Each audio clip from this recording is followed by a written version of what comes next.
여러분 안녕하십니까? 인터넷 필그림교회 김홍기 목사입니다. 오늘은 4월 14일, 한국은 15일이 되었습니다. 네, 구원받았으니까 이제는 내 마음대로 살자. 이런 사람들이 있을까요? 네, 가능합니다. 이런 신앙은 죽은 신앙이다. 죽은 믿음의 특징이다. 이런 제목으로 말씀을 전하겠습니다. 오늘도 이 성경 해석의 원리에 대해서 말씀드리면서 오늘 또 이 말씀을 함께 드리도록 하겠습니다. 레이 토레이 박사님의 이 성경 해석법 13번째, 15번째까지 있는데요. 13번째는 이 성경의 저자, 여긴 지금 사도 바울의 그림이 보입니다. 네, 사도 바울 렘브란트라고 하는 위대한 화가가 그린 그림인데요. 이 사도 바울 혹은 성경의 여러 저자가 이렇게 편지를 쓰거나 할 때 무언가 반대하는 의미에서 글을 쓸 때가 있습니다. 저자가 반대하는 의견이 있습니다. 거기에 대한 관점으로 각 작가를 해석하라, 각 저자를 해석하라, 이런 원리가 있습니다. 저자가 사도 바울이 반대하는 의견이 있습니다. 잘못된 이단교리나 여기에 대해서 사도 바울이 반대하는 의견을 사도 바울은 매우 강하게 표출한 그런 타입이십니다. 그 이유는 이제 성격 어떤 굉장히 리더십이 강한 사도 바울의 성격도 있겠지만은 사도 바울은 또 교회를 염려하기 때문에 이런 이단 견해라든가 잘못된 견해라든가 이런 것에 대해서 매우 아주 강력하게 그렇게 반대를 했습니다. 저자가 반대하는 그 의견에 대한 관점으로 각 작가를 해석하라고 하는 것입니다. 지금 괜찮습니까? 네. 자꾸만 움직이지 마십시오. 제가 불안해합니다. 네. 저자가 반대하는 의견에 대한 관점으로 각 작가를 해석하라. 사도 바울은 당시에 유대주의적인 경향을 반대했습니다. 유대주의자들은 은혜와 율법을 이렇게 혼합을 합니다. 은혜만 아니라 율법도 함께, 그러니까 예수 그리스도를 믿어 구원받지만은 또 모세의 율법을 지켜서 그렇게 구원받는다. 이게 특별히 유대인들이 중심이 된 교회, 예를 들면 예루살렘 교회 같은데 아주 강했습니다. 사실은 이단교리입니다. 은혜에다가 율법을 혼합하는 로마 가톨릭 교회도 역시 그렇습니다. 은혜에다가 칠성사 해서 교회와의 어떤 관계에서 혹은 선행 이런 것들이 다 혼합되어서 그 사람이 이렇게 죽을 때 좀 함량 미달이면은 이 사람은 연옥으로 보내고, 네, 기준이 명확한 것도 아닙니다. 그러니까 자꾸만 면죄부 같은 사기도 나오고 그렇게 되는 거죠. 순전히 하나님의 은혜라고 하는 성경 말씀대로 믿어야 되는데 거기서 인간들이 자꾸만 자기의 종교심이라든가 혹은 전의 전통이라든가 혹은 등등을 자꾸만 섞습니다. 이 교권이 이제 이렇게 발달하다가 보면 교권이 자꾸만 들어갑니다. 이 교황의 어떤 이런 권세를 강화하기 위해, 사제들의 권세를 강화하기 위해 성경에도 자꾸만 뭘 끼워 넣습니다. 이래서 교회가 타락을 하는 것입니다. 언제 교회가 타락하느냐? 교리가 타락할 때 교회가 타락을 합니다. 항상 이 하나님의 말씀의 교리, 이것이 우리들에게 아주 확고하게 지켜져야 합니다. 그래야 교회는 바른 방향으로 갈 수가 있습니다. 뒤에 우리가 이 키를, 배가 제대로 딱 잡고 있어야 똑바른 방향으로 가죠. 자꾸만 이리저리 움직여 버리게 되면 방향을 못 잡게 되는 것이죠. 유대주의적인 경향을 사도 바울은 단호하게 반대하셨습니다. 아주 단호하게 반대하셨습니다. 사도 바울은 갈라디아서 같은데, 로마서 같은데 그게 특별히 많이 나타나는데요. 갈라디아서에서는 이 복음 외에, 사도 바울이 하늘에서부터 받은, 계시로 받은 이 복음 외에 다른 복음을 전하면 천사일지라도 그 누구일지라도 저주를 받을지어다. 이렇게 아주 강력한 이런 그 반대 의사를 사도 바울은 표현했습니다. 저주를 받는다고 그렇게 표현하는 것보다 더 그렇게 부정적인 게 어디 있겠습니까? 네. 이런 것을 우리가 알고 사도 바울을 해석해야 된다고 하는 것입니다. 갈라디아서 2장 14절에 보게 되면은, 그러므로 나는 그들이 복음의 진리를 따라 바르게 행하지 아니함을 보고 모든 자 앞에서 게바에게 이르되, 게바는 베드로입니다. 지금 여기 베드로가 안디옥에 사도 바울과 함께 있습니다. 그러니까 예루살렘에서 이제 올라온 겁니다. 뭐 몇 사람들이 함께 동행 있었겠죠. 와서 이제 거기는 예루살렘 교회가 아니라 안디옥 교회니까 거기는 뭐 이 국제적인 여러 다인종으로 구성된 교회였습니다. 그러니까 이방인들이 많이 있죠. 그러니까 이제 베드로나 일행이 와서 이제 이방인들하고, 물론 이방인 그리스도인들하고 함께 식사를 하죠. 그런데 일이 생겼습니다. 야고보로부터 보냄을 받은 사람들이 이제 예루살렘에서 왔는데, 이 사람들이 도착을 하니까 눈치를 보면서 베드로와 일행이 이방인 형제들과 자매들과 식사를 하기를 거절합니다. 위선죄죠. 이걸 보고 사도 바울이 그냥 가만히 있을 뿐이 아니죠. 이렇게 놔두면 베드로 같은 지도자가 거기에서 이렇게 유대주의적인, 그러니까 이방인들 이렇게 뭔가 그 유대인과 이렇게 어떤 그 다른 이런 어떤 그 거리감을 두고, 또 뭐 이 먹는 것도 유대인식으로 먹으려고 하고, 뭔가 이 구약적인 율법적인 그런 그 면이 이제 여기에서 나타나는 겁니다. 그래서 사도 바울은 그들이 복음의 진리를 따라 바르게 행하지 아니함을 보고, 이 사도 바울 눈에 들어온 겁니다.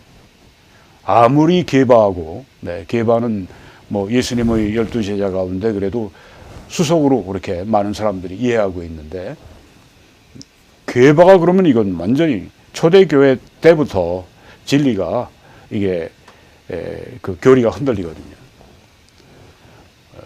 게바일지라도 용납하지 않고 사도 바울이 말씀을 합니다.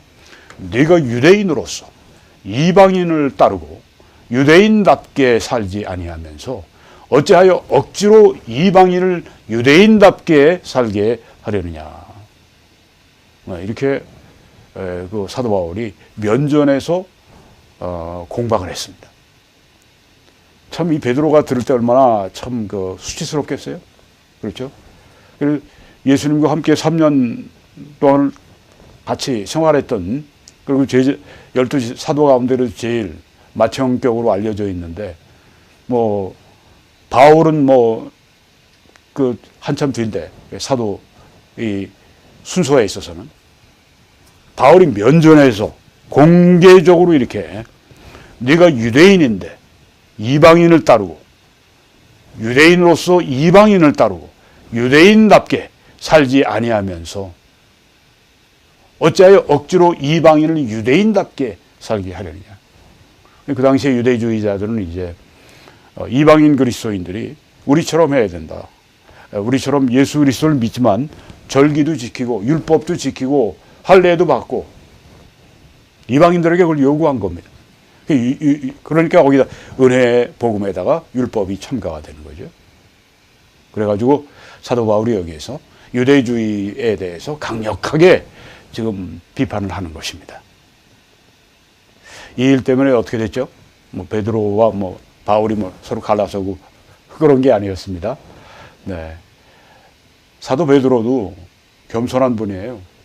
하나님의 말씀 앞에 떠는 분입니다. 그러니까 올바르게 말하고 있는 사도 바울의 말을 고깝게 생각하지 않고 그걸 그냥 들었습니다. 그래서 이때 깨지지도 않고 교회가 이때 교회가 지켜진 겁니다. 이때 잘못됐으면 우리 학자들이 다 그렇게 얘기합니다. 이때 만약에 사도 바울이 책망하고 교리를 바르게 세우고 이 일을 하지 않았다면 초대교회는 처음부터 잘못 유대주의적인 방향으로 나아갔을 것이다. 이런 용감한 지도자가 우리에게 오늘날도 필요합니다. 어떤 교단의 어떤 지도자 가운데 어떤 분들은 정말 사도 바울과 같아서 잘못 나갈 때 아주 딱딱 지적을 하고 바른 방향으로 가자고. 그 지도자들 가운데도 그렇습니다. 이렇게 아주 리더십이 있는 사람들이 있습니다. 이 방향이 옳다. 타협하지 말고 가자. 그래서 우왕좌왕하던 이런 그 목사님들이 딱 정립이 돼서 여기 지금 사도 바울이 한 것처럼 그런 지도자들이 사실 많이 필요합니다. 요사이 이 정동수 그뿐 아니라 이제 그 킹제임스 성경 유일주의 이단에 대해서 강력하게 지금 목소리를 높여서 하고 있는데 이게 한국에 30년 정동수는 30년이지만 그 전에 또 뭐 이성호라고 하는 사람이 5년 10년 전에 먼저 들어왔습니다. 한 40년 역사가 됩니다. 정동수는 30년을 그렇게 했고 그동안에 한국교회가 별로 한 일이 없어요. 몇 년 전에 2000년, 2001년, 2001년 이런 때 이제 뭐 불러서 한번 혼내키고 정동수 불러서 한번 혼내키고 합동해서요. 눈물 찔끔 흘리고 살살 빌고 거기 참여했던 그 2대 위원이 제게 직접 얘기한 겁니다. 네. 다시는 안 하겠습니다. 나가서 어땠어요? 요새 저 때문에 하나하나 다 지금 드러났죠. 네. 교회, 한국 교회는 그렇게 한번 뭐 이단성 경계 하라, 뭐 교류하지 마라. 이게 이단으로 규정하기 위한 전 단계지만 그 시행을 제대로 하지 않은 거예요. 그러니까 거기서 무슨 말을 하는지 뭐 그냥 관심도 없었고. 그러다가 이번에 제가 목소리를 그냥 아주 크게 내면서 지금 이렇게 그 한국 교회에 제가 어필을 하고 이렇게 하니까 돼야 될 텐데요. 네, 여러분 기도해 주시기 바랍니다. 워낙 이런데 그냥 30년 동안 그냥 손 놨으니까 지금 저렇게 커진 겁니다. 지금 여기서 누군가 바울 같은 역할을 해서 잘못된 걸 쳐서 그렇게 설교하지 않게 되면요. 킹제임스 유일주의라고 하는 것이 완전히 한국의 이단 교리가 휩쓸게 될 것입니다. 위험성을 지금 거의 대다수가 지금 모르고 있습니다.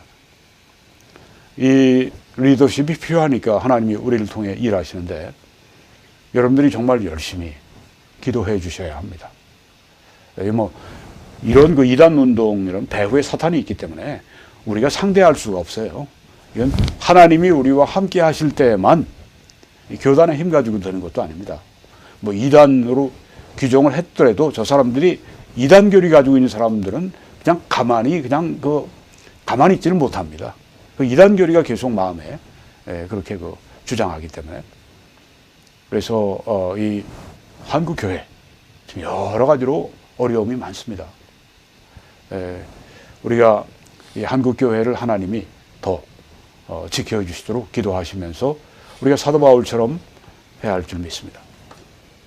야고보는 어떻습니까? 야고보는 야고보서를 쓸 때 당시에 율법 폐기론적인 경향에 반대했습니다.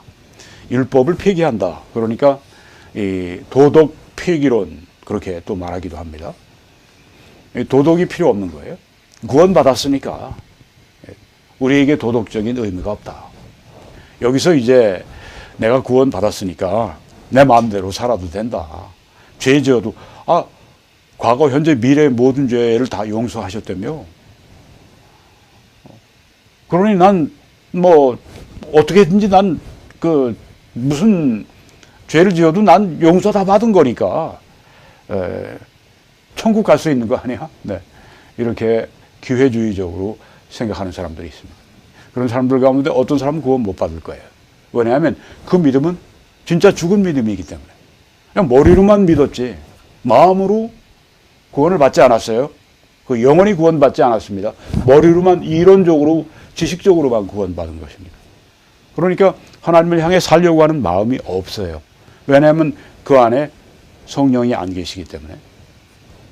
그러니까 이렇게 구원받은 후에도 경건하고 거룩한 삶을 살고 하나님 말씀을 따라 살고 이렇게 하지 않는 사람들은요, 둘 중에 하나로 봐야 됩니다. 그 사람들 진짜 육신적인 그리스도인이든지 아니면은 처음부터 구원받지 않고 머리로만 구원받은 사람이든지. 이게 율법 폐기론인데요. 야고보서 2장 26절에서는 영혼 없는 몸이 죽은 것 같이 행함이 없는 믿음은 죽은 것이니라. 이렇게 말씀을 했습니다. 영혼이 없는 몸이 죽었죠. 네. 믿음은 살아있느냐 없느냐 행함에 달려 있다고 하는 것입니다. 이 믿음이 저 사람 살았어 죽었어? 어떻게 우리가 뭐 속을 보겠어요? 결과인 행함을 보는 거죠. 행함이 살아있어요. 기도하려고 그러고 말씀 읽으려고 그러고 하나님 일하려고 그러고 이건 살아있다는 표시입니다. 그러니까 펄떡펄떡 뛰는 거예요. 생선이 펄떡펄떡 뛰는 것처럼 물 밖으로 던지면 펄떡펄떡 막 뛰잖아요. 네, 살아있다는 증거입니다. 근데 그게 점점 활동이 약화되고 나중에 완전히 아무 활동이 없어요. 이건 죽은 겁니다. 영적, 신앙적인 이런 그 행함, 네, 뭔가 그 안에 행함이 없는 믿음은 죽은 것이라. 이 죽은 믿음은 진짜 구원받지 않는 믿음을 가리킬 수도 있습니다. 구원받았으니까 내 마음대로 살지 뭐. 그리고 전혀 이 사람들은 구원받지 않은 그런 사람들일 경우가 있습니다. 네. 행함이 없는 믿음은. 그러니까 지금 여기에 그 로마 가톨릭은 이제 야고보서를 가지고 주로 구원론을 세우려고 해요. 행함이 없는 믿음은 죽은 것이라고 하지 않았냐? 그러니까 믿음만 중요한 게 아니라 행함도 있어야 된다. 그러니까 믿음 플러스 행함이다. 이렇게 이야기를 합니다. 여기 그 얘기를 하는 게 아닙니다. 그 믿음의 성격을 말하는 것입니다. 그렇죠? 네. 믿음과 행함으로 구원받는다는 얘기를 하는 게 아니에요. 그 믿음이 행함이 있느냐 없느냐 그거에 따라서 살아있는 믿음이냐 죽은 믿음이냐 이걸 본다고 하는 것입니다. 율법 폐기론에 대해서 지금 반대하는 것입니다. 너희들이 구원받았다고 하지만 너희들이 내 마음대로 살아. 나는 어떤 하나님의 법을 따를 필요가 그러고 싶지 않아. 그렇게 안 할래. 이런 너희들은 행함이 없는 믿음이다. 죽은 믿음이다. 진짜 죽은 믿음은 그건 구원받지 않은 믿음이죠. 네. 영혼이 너희 죽었던 영혼을 살리셨도다. 살아있는 영혼들은 하나님을 향해 반응하게 돼 있죠. 사도 요한은 어떻습니까? 당시에 영지주의를 반대했습니다. 노스티시즘, 이 영지주의는 뭐 어떤 특별한 지식이 있을 때 그것으로 구원받는다. 지식 뭐 이런 거 할 때는 철학이 아니겠습니까? 기독교와 철학을 혼합한 그런 것입니다. 기독교와 철학을 혼합하지 마라. 영지주의가 그렇습니다. 네. 사도 요한은 영지주의에 대해서 반대했기 때문에 이제 우리 사도 요한의 서신들을 보게 되면 그런 면들, 특별히 요한 1, 2, 3서에 그게 나옵니다. 요한 1서 4장 1절에 보면 사랑하는 자들아 영을 다 믿지 말고 오직 영들이 하나님께 속하였나 시험하라. 많은 거짓 선지자가 세상에 나왔습니다. 영을 믿지 말라. 영을 다 믿지 말라. 이게 하나님께 속하였는지 시험하라. 많은 거짓 선지자가 세상에 나왔습니다. 이거는 초대교회 때도 그랬다고 하는 거죠. 사도 요한이 살아있을 때, 여기 특별히 영지주의자들을 겨냥해서 한 말씀이지만 또한 모든 다른, 네. 그 영들이 하나님께 속하였나 시험하라. 어떻게 시험할 수 있을까요? 어떻게 시험하면 그 영이 하나님께 속해 있나 아닌가를 알 수 있을까요? 네. 말씀으로 우리가 테스트하는 겁니다.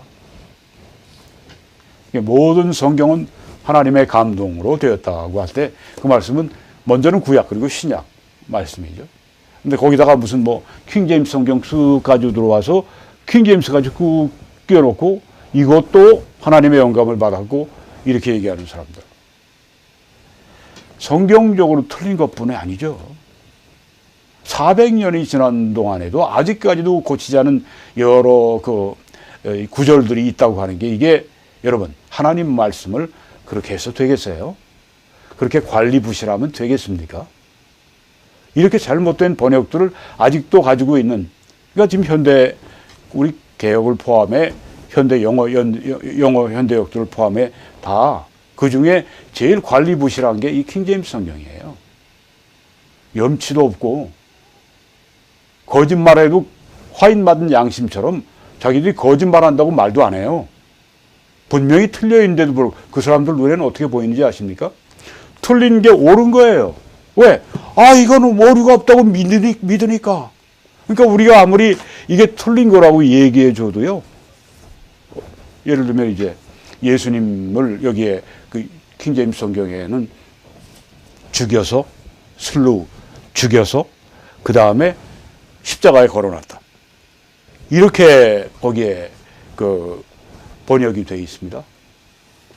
제가 이것이 잘못됐다고 하니까 킹제임스 유일주의 한 사람이 댓글을 달았어요.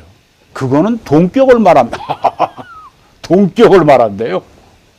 그게 순서대로 됐는데. 거꾸로 해야 마땅하죠. 십자가에 못 박고 돌아가셨다. 그래서 우리 현대역들은 다 바르게 그렇게 번역을 하고 있습니다. 그러니까 이게 잘못됐는지 안 되는지는 성경으로 보면 알 수 있어요. 그 사람들에게 여기 모든 성경은 뭐냐? 신구약 원본 아니냐? 그럼 그 사람도 어떻게 대답합니까? 맞는데 킹제임스 성경도 이게 뭡니까? 영들이 하나님께 속해 있지 않다고 하는 걸 말하는 것입니다. 그 사람들 특별히 교만의 영으로 가득 차 있어요. 정동수뿐 아니에요. 정동수의 영뿐 아니라 그 킹제임스 성경 유일주의자들. 그래서 이 게일 리플링과 같은 이 사람 쓴 걸 보면 아무것도 모르는 사람이 그냥 완전히 진짜 평생을 그렇게 은사를 받고 그렇게 공부했던 그 학자들을 완전히 무시하고 이단시하고 교만의 영이 들어가 있는 겁니다. 하나님의 말씀대로 믿으려고 하지를 않아요. 모든 성경 거기다 쑥 갖다 그건 그런데 쑥 갖다 껴놓고 어떻게 시험하나요? 영들이 하나님께 속해 있나? 성경대로 하느냐? 성경대로 하지 않으면 그들은 거짓 선지자입니다. 심지어 우리 성경을 바르게 한 성경을 자기들 부실한 성경 가지고 이 부실한 성경대로 하지 않았다고 이걸 적그리스도라고 하지 않습니까? 이런 자들이 거짓 선지자가 아니면 누굽니까? 이 성경에 하신 말씀이. 또 14번째 원리는 시를 시로 해석을 해야 됩니다. 산문은 산문으로 해석을 해야 합니다. 성경에 이제 시적인 것도 많이 나옵니다. 어디 많이 나올까요? 네, 시편입니다. 시편에 시로 가득 차 있으니까 시편이에요. 150편이나 있습니다. 거기에 다윗이 쓴 시편이 제일 많습니다. 다윗이 시인이었다고 하는 거예요. 네, 그 시를 시로 그렇게 해석을 하고 산문은 산문으로 그렇게 해석을 하라고 하는 것입니다. 이 시편 18편에 보게 되면 아주 시적인 표현이 생생합니다. 나의 힘이신 여호와여, 내가 주를 사랑하나이다. 여호와는 나의 반석이시오, 나의 요새이시오, 나를 건지시는 이시오, 나의 하나님이시오. 여호와 하나님이 나의 반석이시다, 나의 요새이시다. 네, 이게 뭡니까? 바로 이게 비유이죠. 그러니까 우리가 생생하게 요새면 그 원수들이 공격할 때 들어가서 피해서 보호받을 수 있는 그런 공간인데 그 요새가 하나님이 나의 요새시구나, 이런 반석이시구나, 내가 정말 이렇게 흔들릴 때, 올라설 때 아주 든든하게 나를 붙잡아 주시는 반석이시구나. 내가 원수들의 공격을 받을 때 나를 지켜주시는 요새이시구나. 이게 다 시입니다. 그렇죠? 네. 여호와 하나님이 반석도 아니시고 여호와 하나님이 요새도 아니십니다. 실제 이건 비유적으로 시적으로 한 이 말씀이죠. 내가 그 안에 피할 나의 바위시요, 나의 방패시요, 나의 구원의 뿌리시요, 나의 산성이시로다. 이게 다 여호와 하나님의 보호를 이렇게 아름답게 시적으로 표현을 하고 있는 것입니다. 그의 코에서, 하나님의 코에서 연기가 오르고 입에서 불이 나오고 그래서 사름이요 그 불에 숯이 피었도다. 진짜 하나님의 코에서 연기가 나오고 입에서 불이 나오고 이러는 게 아닌 걸 우리가 잘 알고 있습니다. 이게 시입니다. 이걸 문자 그대로 산문으로 우리가 이해를 해서는 안 된다고 하는 것이죠. 이건 시입니다. 비유적으로 생생하게 표현하기 위해서 쓴 말씀입니다. 내가 환난 중에 여호와께 아뢰며 나의 하나님께 부르짖었더니 그가 그의 성전에서 내 소리를 들으시며 그의 앞에서 나의 부르짖음이 그의 귀에 들렸도다. 나를 강한 원수와 미워하는 자에게서 건지셨으며 그들은 나보다 힘이 세기 때문이로다. 이에 땅이 진동하고 산들의 토도 요동하였으니 그의 진노로 말미암음이로다. 여기 뭐 산이 막 진동을 하고 산들의 토가 막 요동하고, 네, 뭐 지진 날 때 그런 현상이 생기겠죠. 아마 이것도 비유로 우리가 봐야 될 것입니다.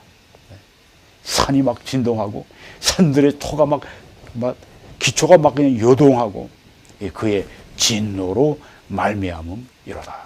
하나님의 진노하실 때 지진이 오는 것 같은 근본이 막 흔들리는 하나님의 진노가 그렇게 크시다. 나의 원수들에 대해서 이런 뜻으로 우리가 이해할 수가 있습니다. 네, 그의 코에서 연기가 나오고 오르고 입에서 불이 나와 사르며 그 불에 숯이 피었더라. 시를 시로 이해하시라고 하는 겁니다. 어떤 생각을 비유적으로 표현하는 것이고 그림으로 생생하게 표현하는 것이다. 이렇게 우리가 알고 이 시편을 이해를 할 수가 있습니다. 근데 산문이 있습니다. 산문은 산문으로 우리가 이해를 해야 합니다. 근데 어떤 사람들은 산문인데 이걸 시라고 비유적이라고 이렇게 이해를 하려고 합니다. 이건 성경을 해석하는 원리에 아주 중대한 오류가 되는 것입니다. 네, 그래서 우리가 어떤 사람들은 이제 문자 그대로 믿고 싶지가 않은 거예요. 그러니까 이걸 잠깐만 비유적으로 해석을 하고 시로 해석을 하려고 합니다. 이게 분명히 성경에 보게 되면 시인지 아니면 산문인지를 알 수가 있습니다. 비유인지 아닌지를 우리가 알 수가 있습니다. 이게 보면 자유주의 신학하는 사람들 가운데도 그런 사람들이 있어요. 네. 이해가 안 되면 그냥 시로 해석해서 비유로 은근히 자기 멋대로 해석하기 위해서 이건 성경의 해석의 원리에 중대한 오류를 범하는 것이다. 마지막으로 이제 우리 성경의 최고의 해설자가 누구시냐? 성령 하나님이시라고 하는 겁니다. 여러분 셰익스피어의 그 여러 가지 작품들을 우리가 봤을 때 어떤 생각이 듭니까? 이야, 이 셰익스피어가 살아있다면 그 작가가 이제 자기의 작품을 얘기할 때 그거 들으면 얼마나 정말 참 근사할까 하는 생각이 듭니다. 왜냐하면 그 작가가 썼기 때문에 그 책에 대해서 제일 잘 아는 거예요. 이 성경을 누가 쓰셨습니까? 두말할 여지가 없습니다. 성경을 공부해 본 사람들, 깊이 공부하면 공부할수록 이건 사람의 이 능력으로 도저히 쓸 수가 없다. 이 방대한 주제에다가 여기에 있는 이 1500년 기간 동안에 있는 이 말씀들이 다 어떤 이 하나로 맥이 다 통하고 이게 모순이 없이 이렇게 다 된다고 하는 거는요. 이건 불가능합니다. 아주. 인간들이 이런 책들을 지어낸다고 하는 아주 애초에 불가합니다. 이건 초자연적인 하나님의 전능하신 하나님께서, 전지하신 하나님께서 모든 일들을 처음부터 아시는, 또 계획하신, 그리고 집행하시는 그 하나님 하시지 않으면 이 책을 쓸 수가 없는 거예요. 우린 정말 놀라운 책을 가지고 있습니다. 책이 많아요. 네, 저도 뭐 책이 뭐 집에 수천 권이 있는데 온 세계에 얼마나 수억 권, 수십억 권, 수백억 권 그 책들, 그 책 가운데 최고의 책을 우리가 가지고 있습니다. 왜? 그 다른 책들은 다 사람들이 졌지만 이 책은 하나님이 지으셨기 때문에, 특별히 성령 하나님께서 이 성경의 저자이십니다. 그래서 베드로후서 1장 21절은 예언은 언제든지 사람의 뜻으로 낸 것이 아니요 오직 성령의 감동하심을 받은 사람들이 하나님께 받아 말한 것임이니라. 네, 감동하심을 좀 붙여야 되겠는데요. 네, 성령의 감동하심을 받아 사람들이 이 성경을 썼다고 그러는데, 바울이 성령의 감동을 받아, 야고보, 사도 요한이 성령의 감동을 받아 이 성경을 썼다고 하는데 어떻게 쓴 것일까? 여기 이 성령의 감동하심이라고 하는 이 표현은 여러분 보시는 이 바다에서 지금 요트를 뭐 돛을 달았으니까 돛단배라고 얘기할 수도 있습니다. 이 바람에 지금 돛단배가 이렇게 그 바람을 받고 이렇게 갑니다. 이거 제가 한 30년 전이죠. 그 뉴올리언스, 네, 뉴올리언스의 어머니와 조카들을 이제 어머니 모시고 조카들을 데리고 제가 자동차로 그 갔을 때, 네, 그 때인데요. 참 제가 지금 보네요. 네, 이게 바로 그겁니다. 돛단배가 바람에 막 휩쓸려서 지금 가잖아요. 이게 성령의 감동하심을 바로 그런 뜻입니다. 돛단배가 바람에 확 불려서 그 힘에 의해서 그 방향으로 바람이 분 뒤에서 불어서 이렇게 가는 것처럼 성령의 감동하심을 받은 사람들은 뭐 자기의 표현도 있고 자기의 생각도 있고 느낌도 있고 자기의 기억도 있고 자기의 뭐 자료도 있고, 네, 이런 등등 다 있지만 그 모든 걸 쓸 때 돛단배가 바람을 받고 그 바람의 반대 방향으로 가게 되는 것처럼 그렇게 모든 것이 다 바람의 방향으로, 예? 보통 이제 우리가 성령을 뭐 불로 표현하기도 하고 물로 비유적으로 말하기도 하고 또 바람으로 이렇게 비유하기도 합니다. 우리 그 처음에 성령이 임하셨을 때, 제자들에게 임하셨을 때 이 바람 소리가 있었지 않습니까? 네, 성령을 상징합니다. 이 성령의 바람에 따라서 저들이 말씀을 기록했다. 그래서 이 말씀이 결국은 바람에 따라서, 성령의 바람에 따라서 그대로 갔다, 그대로 쓰여졌다.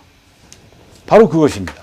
예언은 언제든지 사람의 뜻으로 낸 것이 아니요 오직 성령의 감동하심을 받은 사람들이, 성령의 바람을 받고 그 방향으로 그 간 사람들이 하나님께 받아 말한 것임이라. 네, 이제 그 기계적 영감설이라고 하는 게 있습니다. 이거는 하나님이 한자 한자 다 불러주셔서 그대로 썼다. 이건 성경이 말씀하는 이 성령의 감동하심을 받은 그래서 기록된 그 말씀이 아닙니다. 이 정통견해는 유기적인 영감설이라고 합니다. 유기적인 영감설은 이 사람들이 뭐 하나님께 하나하나 다 받았다. 그래서 뭐 토시까지 다 받아서 점까지 다 받았었다. 뭐 히브리서엔 점도 많이 있으니까요. 네. 그런데 그런 게 아니다. 네. 다 그러니까 사도 바울이 쓰는 그 헬라어하고 베드로하고 이 헬라어가 달라요. 뭐 헬라어는 헬라어지만, 네, 그 어떤 이 사도 바울은 학자고 본래 학자로 훈련 받았던 분이고 율법 학자로, 사도 베드로는 어부였었고, 네, 나중에 이제 물론 그리스어를 배우고 뭐 그러셨겠죠. 네. 그처럼 다른데 각각 개성도 다르고, 네, 사도 바울의 개성이나 요한의 개성이 달라서 요한은 뭐 내 사랑하는 자녀들아 서로 사랑하자 아주 부드러움을 느낍니다. 사도 바울은 뭐 아까 우리가 말씀한 것처럼 이 복음 외에 다른 복음 전하면 저주를 받을지어다. 그런 아주 단호함이 있고 또 그것만이 아니죠. 사도 바울에겐 아주 풍성한 사랑이 있었습니다. 그래서 아주 사도 바울에게서 이 교회를 세웠던 그 교회 이 성도들에 대한 그 뜨거운 그 기도와 그 사랑이 표현되는 그 아주 구구절절한 그 정말 그 절실한 그 아름다운 그 사랑의 표현이 또 나오잖아요. 그러니까 각각 다 개성이 다르고 배경이 다르고 그런데 결국은 성령이 바람을 부르셔서 한 것처럼 감동하셔서 그들로 하여금 결국은 그들이 써낸 거 결과를 보고 나니까 아 이게 바로 하나님의 말씀대로 하나님 뜻대로 됐구나. 이게 유기적인 영감설이라고 합니다. 기계적인 영감설은 그냥 토시까지 다 불러주셔서 이게 아닙니다. 네, 여기의 말씀은 바로 그것입니다. 돛단 배가 바람에 휩쓸려가는 것처럼 성령의 조명을 구하고 그러니까 성령이 사도들 선지자들에게 이 말씀 주실 때는 계시하셨습니다. 계시. 그런데 이제 성경을 가지고 우리가 볼 때 이 성경을 깨닫게 해주시는 것, 있는 말씀에서 깨닫게 해주시는 것, 그거는 조명이라고 합니다. 사도들이 받은 건 계시고 우리가 지금 받고 있는 건 조명이라고 합니다. 조명은 문자 그대로 이렇게 illuminate, 밝혀주는 거죠. 하나님의 뜻을 밝혀주는 것입니다. 성령의 조명을 구하고 얻은 사람들이 있어요. 말씀을 가지고 뭐 별로 공부를 많이 안 한, 교육을 많이 받지 못한 사람이지만 하나님을 사랑하고 말씀을 사랑하고 그 말씀을 묵상하고 하나님께서 제게 좀 더 말씀을 분명하게 깨닫게 해주세요. 이렇게 성령의 조명을 구하는 그 사람은 성령의 조명을 받지 않고 그냥 순 신학만 학문적으로 공부한 그런 위대한 학자보다 훨씬 더 우리가 신뢰할 수 있는 성경의 해석자가 될 수 있다. 네. 왜냐하면 성령의 조명을 구했다고 하는 것은 이 책의 저자이신 성령 하나님이 설명해 주신 것, 가르쳐 주신 것을 안 사람과 그거 없이 그냥 자기 뭐 어떤 그 이론적으로 그렇게 성경을 이해한 그 학자하고 이게 같을 수가 없죠. 하나님의 해설을 들은, 성령 하나님의 해설을 들은 사람이 더 바른 성경의 해석자가 되는 것이죠. 물론 우리가 이론적으로 알아야 합니다. 신학도 알아야 되고요. 네. 그렇지만은 우리가 그 하나님 말씀을 성령 하나님이 조명해 주시도록 기도하는 게 필요해요. 저는 앞으로 이제 좀 자세히 말씀드리겠지만 에베소 5장 18절에 성령의 충만함을 받으라는 그 말씀, 이게 참 궁금해서 제가 책들을 엄청 봤습니다. 이 성령의 충만에 대해서 쓴 책들을 어마어마하게 많이 봤어요. 많은 도움이 됐습니다. 그런데 결정적으로 제가 도움이 된 게 뭐냐 하면은 곰곰이 기도하면서 하나님, 제가 이 말씀의 의미를 이론적으로 많이 아는데 좀 더 제가 분명하게 저에게 필요한 방법으로 제가 이해하지 못하는 어떤 부분을 분명하게 좀 알았으면 좋겠습니다. 근데 그때 아주 확실하게 하나님께서 제게 그 성령 충만의 그 비밀을 확실하게 이렇게 알려주신 데가 있었어요. 네, 나중에 제가 좀 자세히 그 말씀을 드리려고 하는데 그게 바로 성령의 조명입니다. 그때 제가 탁 깨닫고 그동안 배운 모든 것들도 도움이 됐지만 그거보다 더 제가 분명하게 이해했던 게, 그런데 여러분들이 이제 성경을 읽으시다가 탁 어떤 그 마음에 아주 그냥 탁 빛이 오는 때가 있어요. 그게 성령의 조명이라고 하는 겁니다. 성령이 가르쳐 주신 거예요. 고린도전서 2장 14절에서는 육에 속한 사람은 이 사람은 구원받지 않은 사람이에요. 성령이 안 계신 사람이에요. 그런 사람은 하나님의 성령의 일들을 받지 않습니다. 성령이 안 계시니까, 가르쳐 주시지를 않으니까 그것들이 영적인 그 하나님의 그 일들이 그에게는 어리석게 보이는 겁니다. 어리석게 보여요. 또 그는 그것들을 알 수도 없으니 뭐 천국 지옥 무슨 뭐 알 수도 없어요. 어리석게 보이고. 그런 일은 어떻게 분별하느냐? 영적으로 분별되기 때문이라. 영적으로. 네. 성령이 우리들에게 영적으로 깨닫게 해주심으로 요한복음 16장 13절에서는 성령의 감동과 조명을 말씀하고 있습니다. 성령의 감동과 조명. 진리의 성령이 오시면 그가 너희를 모든 진리 가운데로 인도하시리니. 여기 특별히 사도들에게 말씀하십니다. 그들은 이제 하나님 말씀을 기록해야 될 사람들인데 진리의 성령. 여러분 성령은 누구십니까? 진리의 성령이세요. 무엇이 진리입니까? 성경이 진리입니다. 이 진리, 성령은 진리를 떠나 역사하지 않으세요. 성경 말씀을 이렇게 얘기하지만 성령 하나님은 소리로 인도하십니다. 그건 가짜입니다. 네, 그건 가짜입니다. 진리의 성령.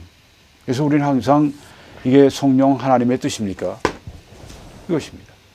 네, 우리가 성령으로 충만하다고 할 때 그건 또 무슨 말씀이냐면 성령의 말씀, 진리의 말씀으로 충만하다고 하는 것입니다. 물론 충만은 머리에 뭐 가득 차고 기억에 뭐 가득하고 그런 문제가 아니라 우리 마음을 지배해서 우리의 삶을 완전히 주관할 정도로 우리를 완전히 주장하는 걸 말하죠.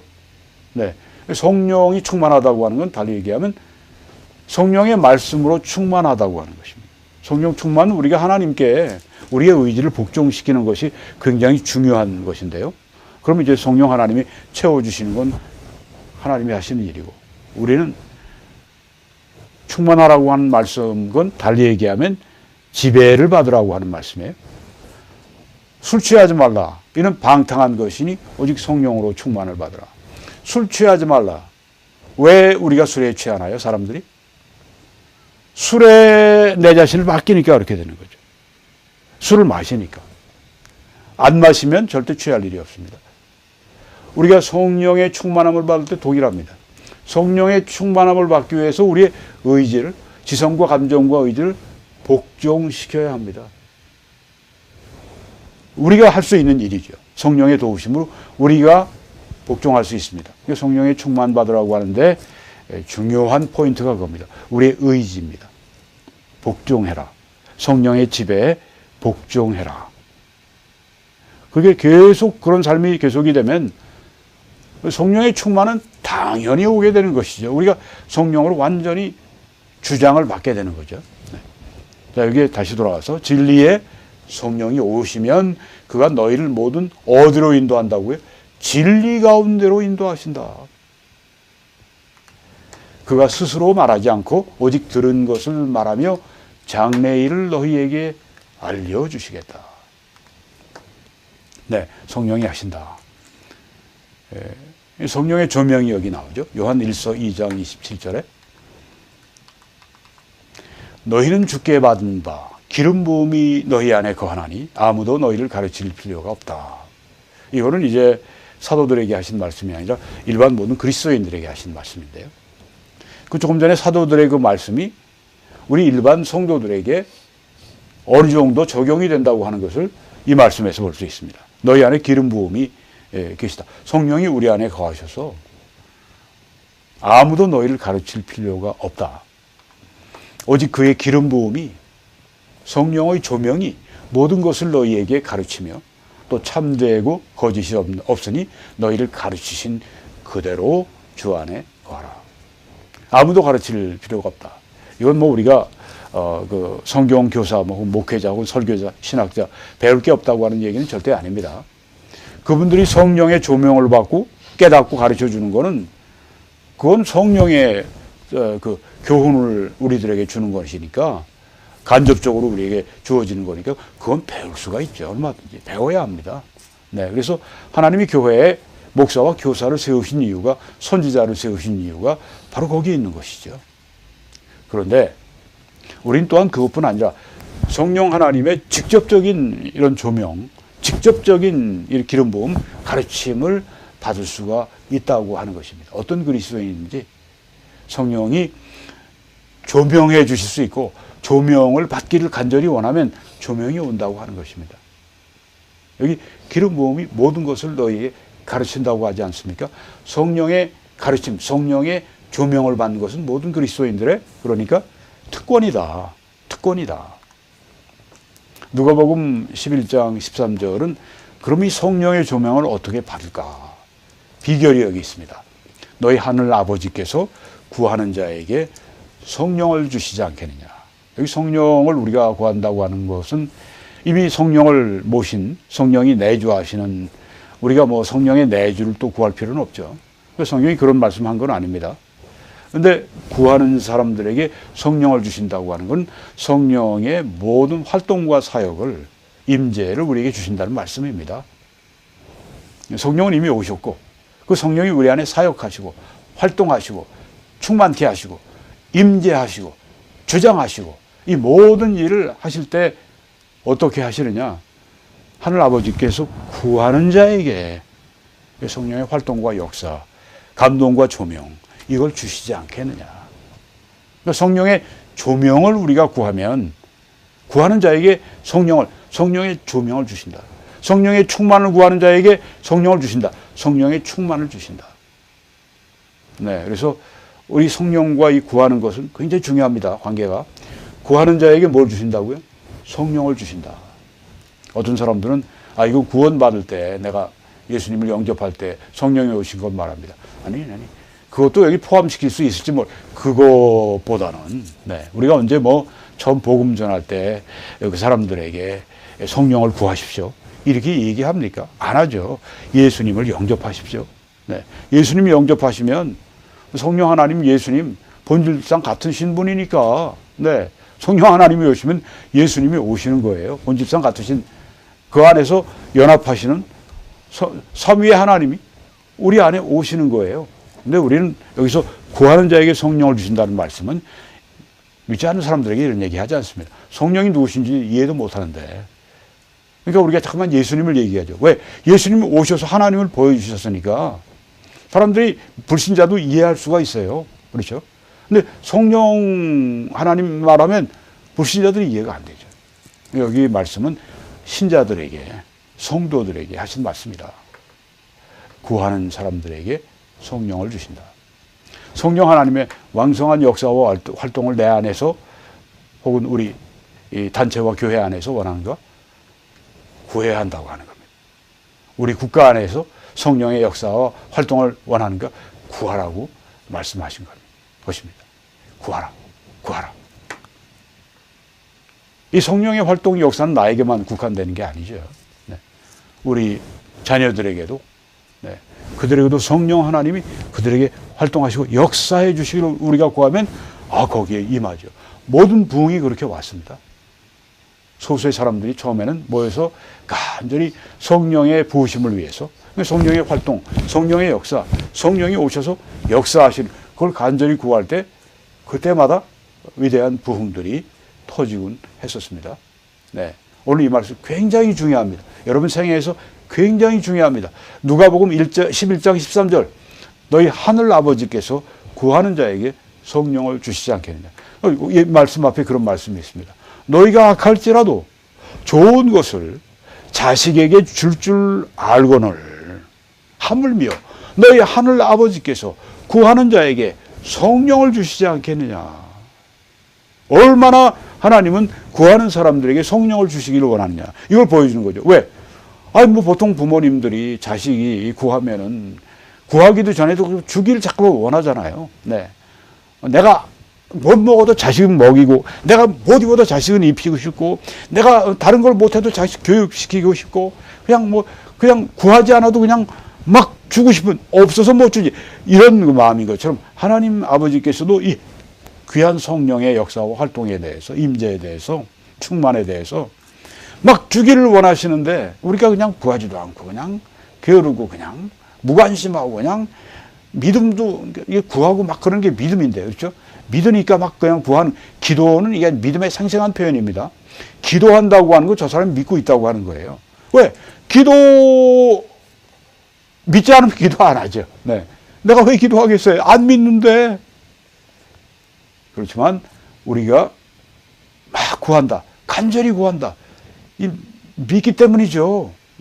믿지 않는데 왜 구해요? 막 그냥 매달리고 막 그냥 울면서 막 구하고 왜 그러세요?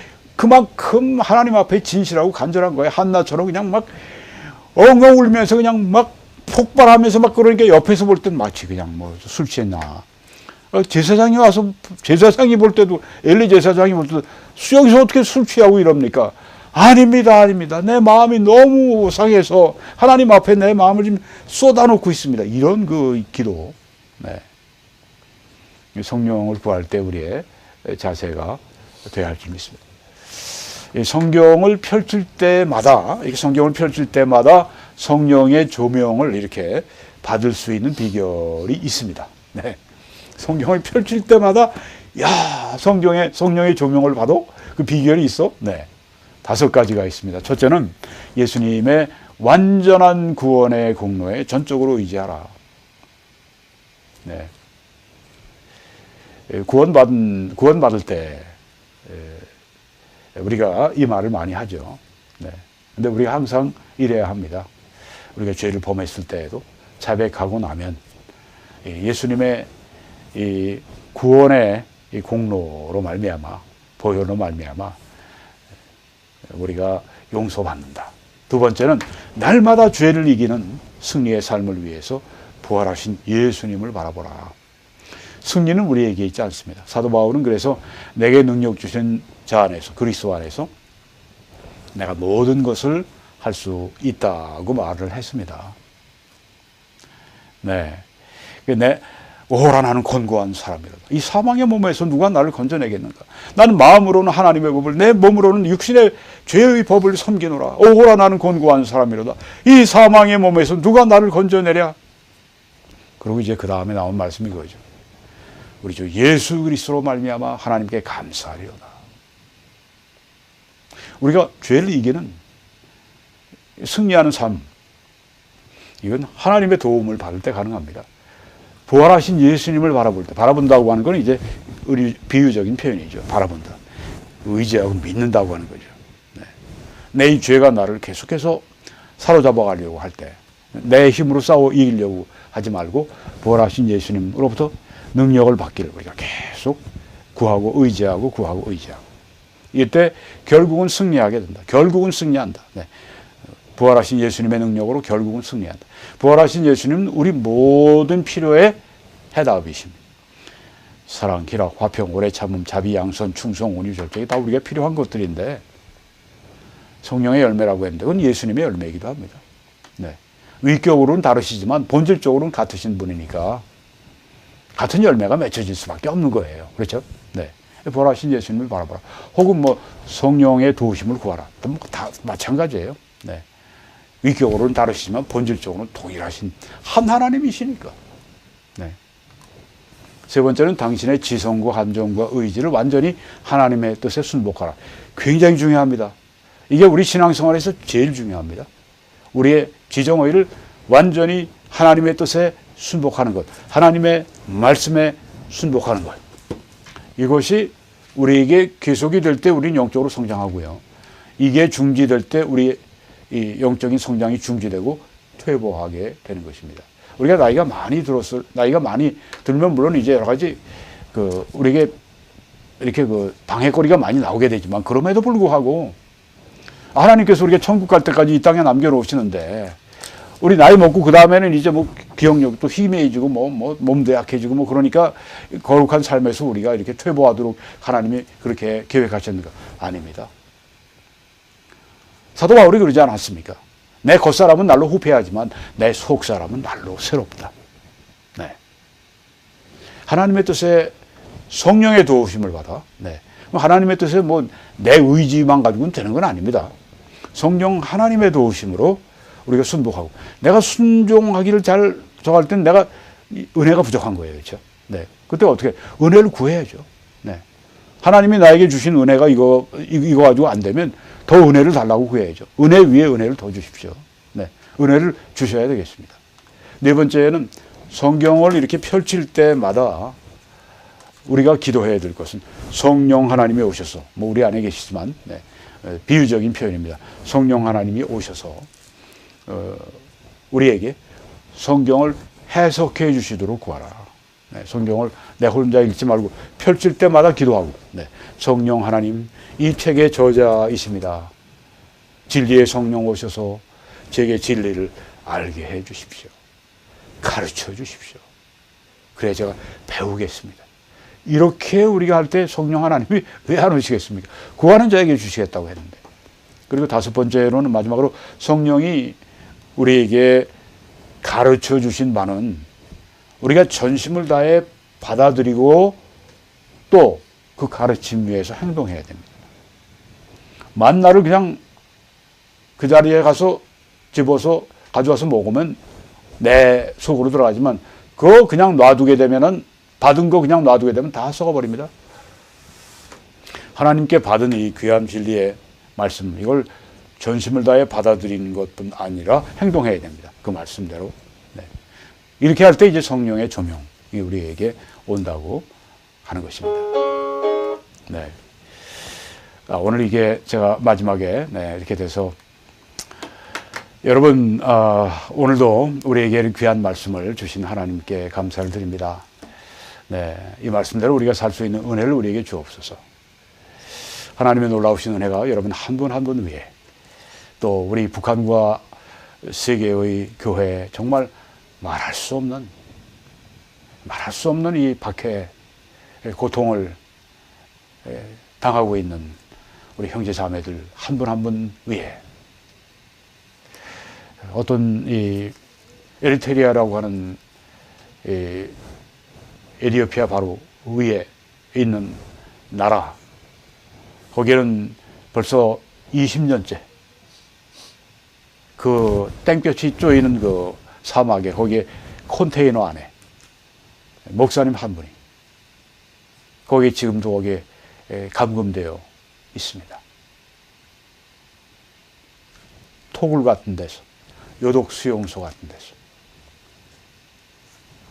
그분들 한 분 한 분 위에 우리 주님의 은혜가, 그리고 또 한국 성도들, 세계 어디에 있든지, 그리고 세계의 성도들 위에 우리 주 예수 그리스도의 은혜가 그리스도 이름으로 말미암아 여러분의 모든 분들에게 넘치시길 간절히 축원합니다.